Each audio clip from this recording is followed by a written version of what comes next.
One of the things that keeps new hikers off the trails is the logistics of pooping, peeing, and our periods. Today I'm answering a question from Jenny who asks if I could talk a little bit about the logistics of going to the bathroom outside, talk about shiwis, biodegradable feminine products, leave no trace guidelines, and how to make going to the bathroom outside easy, efficient, and logical. When I was in the Army, I was at a field training exercise and we had porta-johns. And there was a girl in my unit who refused to go to the bathroom in the porta-john. So she literally did not go to the bathroom for 3 days. And she got so sick. She was miserable. But it was all because she did not want to use that porta-john. I completely understand. And I'm here today to take away the fear and uncertainty and make going to the bathroom outdoors easy and fun and kind of enjoyable. The first thing I'm going to do is break down my poop kit. So this is a small kit that I just put in my day pack,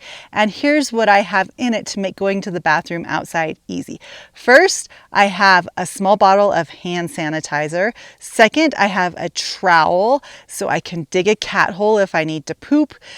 Third, I have some toilet paper, and fourth, I have a bag to pack out my used toilet paper. That's right, I pack out my used toilet paper. The other thing that you can add to your poop kit is a wag bag. So if you're going to be in a place where there's a very sensitive environment, like on a glacier, or if you're going to be at a place that requires you to pack out your poop, you just poop in the bag and pack out the bag. So that's my poop kit. You should have a poop kit and you should keep it in your day pack just so you're always prepared, because you never know when you're gonna have to go to the bathroom when you're out on the trails. The second thing we're going to talk about is the logistics. What are the logistics of actually going to the bathroom outside? When you need to go to the bathroom, it's important to find a space that is protected and 200 feet from a trail or from a water source. But what's 200 feet? Like, I don't know what 200 feet is. So if you think about 200 feet, it could be 3 bowling lanes. So if you've ever been bowling here in the United States, think about 3 bowling lanes or 75 steps.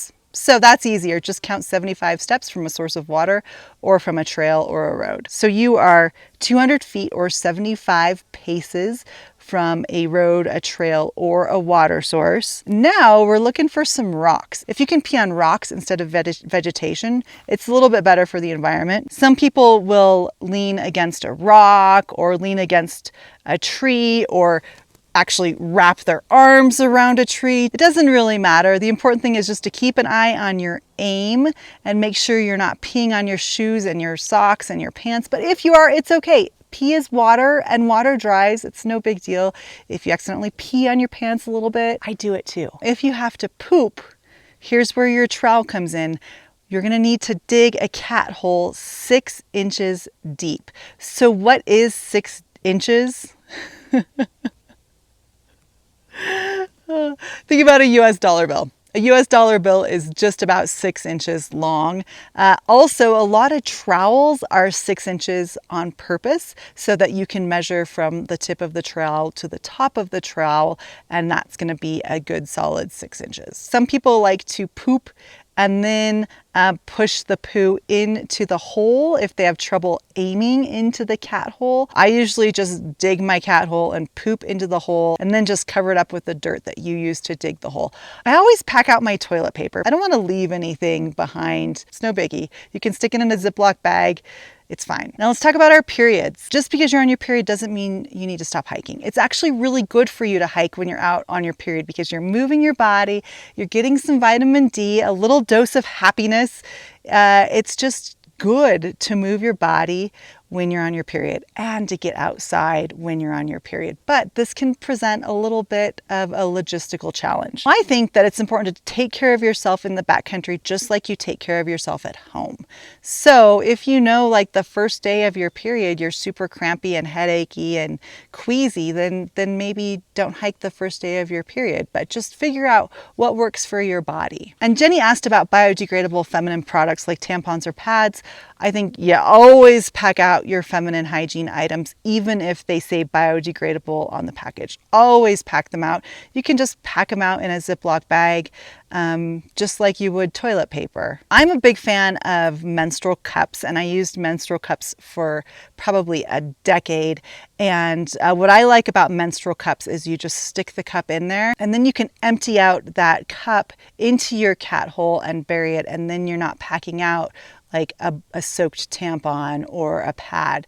It's just pretty easy. I recommend menstrual cups for every woman who spends a lot of time in the outdoors. And finally, Jenny asked about a Shiwi or a Go Girl, a FUD, a feminine urinary device. They're like a funnel with a tube, and I actually don't have one anymore because I just don't use them. You pee into the funnel and then the pee comes out the tube, and it's great because you can actually pee standing up. I did use a Go Girl on all of my deployments to Iraq because sometimes we would be in places where I wouldn't be able to go to the bathroom, and it was really hard to squat down with all of my body armor on, and I didn't always have privacy, and so it was easy to use a Go Girl on deployments to Iraq. But as far as hiking and camping and backpacking, I just find it's easier to just squat and go to the bathroom. Then you don't have to carry an extra device, and you don't have to wash it and keep it clean. The 2 times when I have used my Go Girl in the backcountry have been when I've been backcountry skiing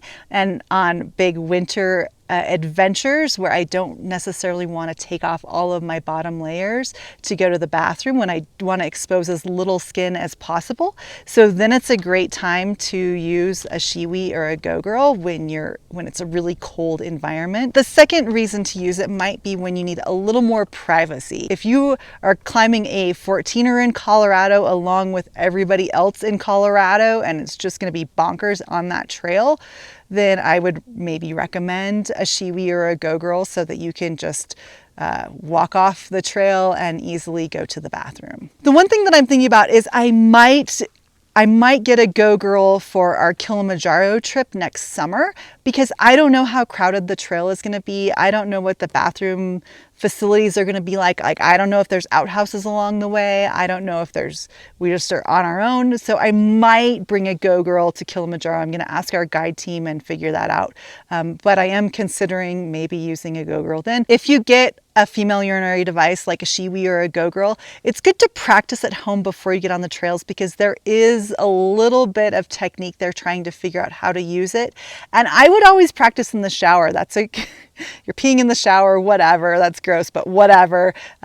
Practicing in the shower is a great place to learn how to use a female urinary device. When we're going to the bathroom in the backcountry, it's just important to leave no trace, take care of our environment, respect these beautiful wild places, and pack it all out. Everybody poops, a lot of humans menstruate, and it shouldn't stop you from wanting to get outside and go on really big adventures. So those are my thoughts on pooping, peeing, and periods in the backcountry. If you have something to add, go ahead and drop a comment below. Thanks so much. I'll catch you out on the trails.